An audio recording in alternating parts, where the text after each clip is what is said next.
intanto grazie a chi ha organizzato l'incontro di questa sera e prima di rispondere alla domanda di Angela, invito tutti, diciamo così, che è anche l'obiettivo dell'incontro di oggi, ad acquistare e leggere il libro, che è l'oggetto poi dell'incontro di questa sera, perché è il primo lavoro che in modo, diciamo, articolato e organico racconta sulla base di una serie di dati di fatto qual è lo stato dell'arte in Veneto e Friuli.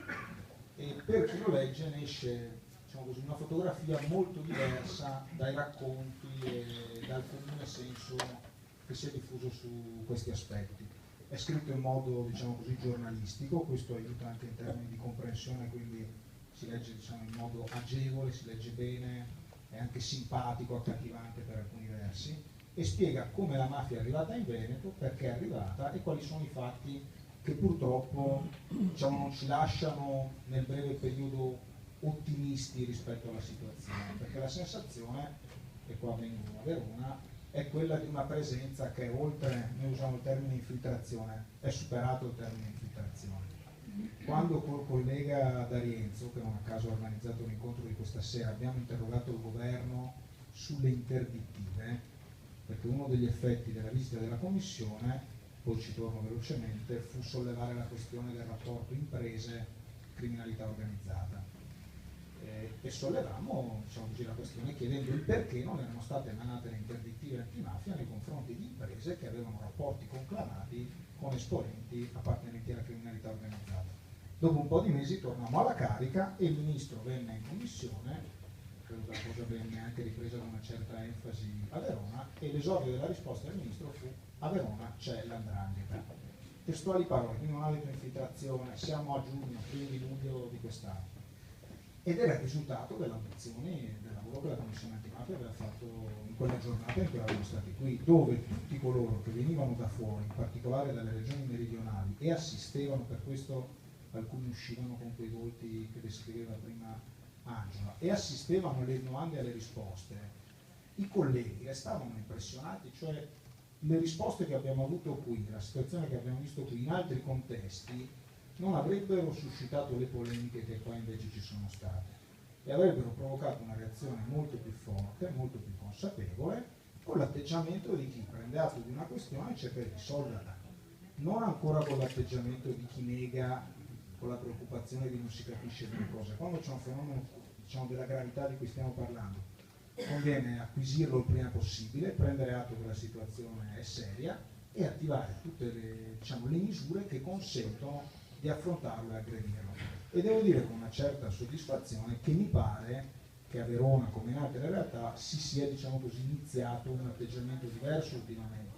Molte di quelle relazioni tra imprese e esponenti della criminalità organizzata che avevamo, diciamo così, segnalato sono state poi oggetto di interdittive molto precise e molto circostanziate nei mesi successivi, anche se resta, diciamo così, molto lavoro da fare, c'è una grossa attività ancora da sviluppare. Però ecco, il punto secondo me fondamentale da acquisire, e nel libro c'è, dico anche dov'è perché secondo me è il passaggio chiave che consente di capire il fenomeno, lo trovate a pagina 93 del libro, quando gli autori riprendono con coraggio la frase di uno dei condannati nelle inchieste più importanti che c'è stato in Veneto in questi anni, che è il processo Aspide, e quando si chiede al protagonista, in questo caso è Camorra, di questa organizzazione, dice: ma perché in Veneto? Perché siete venuti a operare a Padova? La risposta è disarmante, ma descrive la realtà. Risponde: perché qui sono più mafiosi di noi. E poi noi, ripeto, più disonesti, scusate.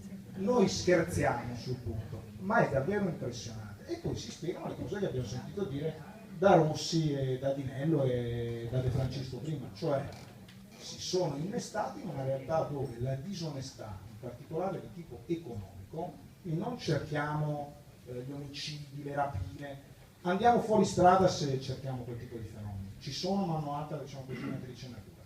La criminalità di natura economica c'era prima ed è stata utilizzata, migliorata, potenziata da soggetti che avevano, diciamo così, competenze e capacità differenti. E questo è il motivo, e finisco in fretta, per cui la chiave su cui abbiamo cercato di lavorare, e qui non lo dico perché è a fianco a me, però assicuro ha dato una svolta, diciamo così, alla cultura e all'attività della lotta contro la mafia antimafia in questi primi anni in cui ha presieduto la commissione antimafia la Presidente Billi, si è posto finalmente l'attenzione sul rapporto criminalità economica-mafia. Se non si coglie questo nesso, continuiamo a fare convegni, a dire cose, spesso in modo un po' demagogico, un po' retorico, ma non si capisce qual è la vera chiave del problema. E non si capisce perché sono venuti qui, perché hanno scelto questi posti e perché continueranno a operare in queste situazioni. Qua non basta l'atteggiamento di tipo repressivo, che comunque c'è ed è, devo dire, anche efficace dal punto di vista della repressione militare dello Stato, delle forze dell'ordine, dell'autorità giudiziaria. Serve qualcosa di meno cruento, di meno interessante sul piano, diciamo così, giornalistico, ma molto più importante dal punto di vista pratico, che è l'attenzione dal punto di vista economico, che è la cosa più difficile. Servono maggiori competenze, più studio, più analisi. Questo è il motivo per cui noi abbiamo insistito per esempio sulle interdittive. L'interdittiva è una misura eccezionale, di tipo, diciamo così, preventivo, che consente di anticipare la presenza della criminalità organizzata. Per questo abbiamo insistito sui sequestri. Il sequestro giudiziario da parte dell'autorità giudiziaria è lo strumento che consente di anticipare il radicamento di alcuni fenomeni. Certo è più difficile, serve più coraggio, serve, diciamo, una preparazione di un certo tipo, non basta il contrasto militare comune che si può fare in altre zone del paese. E questo è il motivo per cui serve un'attenzione specifica. Devo anche dire che in questi, diciamo così, ormai mesi di lavoro sul punto a Verona, alcuni sono qui presenti questa sera, c'è Roberto Fasoli che ha fatto una grossa attività su questo, Michele Bertucco che dopo sentiremo, la sindaca di Povigliano Veronese Anna Maria Bigon che si è confrontata direttamente sul punto, visto arrivare in fondo Pierpaolo Romani di Avviso Pubblico, cioè, c'è una sensibilità che ho avuto la fortuna di conoscere occupandomi di queste cose nel Veronese, che dà l'idea che si sta, diciamo così, costruendo anche una reazione del tipo che dicevo prima a questo fenomeno. E secondo me è la precondizione per riuscire a portare tutte le istituzioni sul terreno di contrasto efficace e di prevenzione efficace al fenomeno. Altrimenti ritorniamo alla polemica, c'è o non c'è, è fango o non è fango, è diffamazione. È superata quella fase, magari fossimo ancora in quella fase di dove c'è il fenomeno, è certo, è accertato. La discussione dovrebbe essere su come lo si contrasta e quali sono i canali su cui intervenire. Il libro aiuta molto in questa direzione, può dare consapevolezza e può consentire di suscitare una reazione ancora più forte.